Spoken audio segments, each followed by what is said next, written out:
ایک بار کی بات ہے کہ ایک بہت ہی دکھی آدمی ایک بزرگ کے پاس آ کر کہتا ہے کہ میں اپنی زندگی سے بہت دکھی ہوں۔ میں اپنے بیوی اور بچی اور فیملی کو خوش نہیں رکھ پاتا، میں اپنے لیے بھی کچھ نہیں کر پا رہا۔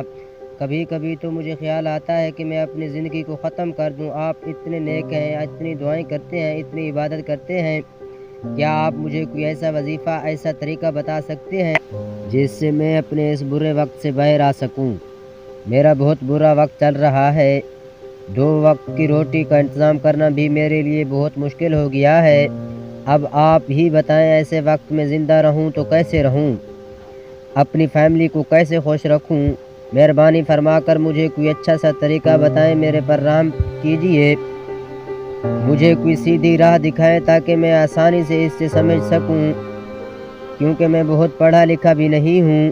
اگر آپ بڑے علم اور سمجھداری کی باتیں کریں گے تو شاید میں کبھی سمجھ ہی نہ پاؤں، اس لیے مہربانی فرما کر مجھے آسان الفاظ میں، سادہ الفاظ میں کوئی اچھا سا طریقہ بتا دیں جس سے میری زندگی میں بہتری آ جائے۔ وہ بزرگ اس کی بات سن کر مسکرائے اور پوچھا کہ کیا تم ایک کام کر سکتے ہو؟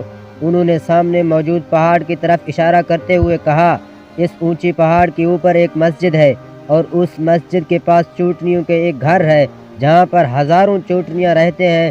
تمہیں سننے میں بڑا عجیب لگے گا، لیکن وہ چوٹنیاں اس مسجد کی زمین کو خراب کر رہی ہیں، اس میں بل بنا کر اس زمین کو کھوکھلا کر رہی ہے، اسی طاقت کو ختم کر دیتے ہیں، جس کی وجہ سے وہاں پر نہ کوئی تو درخت اگتا ہے اور نہ ہی کوئی گھاس، اور مسجد کی زمین بھی کمزور پڑتی جا رہی ہے۔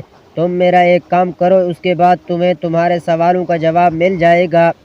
تم 7 روز تک اس پہاڑ پر جاؤ اور ان چوٹنیوں کے گھر کو تو تہس نہس کر دو، اس کو توڑ دو۔ جہاں کہیں بھی تمہیں چوٹنیوں کا گھر دکھائی دے تم اس کو تباہ و برباد کر دو۔ اس مسجد کے آس پاس اس پہاڑی پر تم نے چوٹنیوں کا کوئی گھر نہیں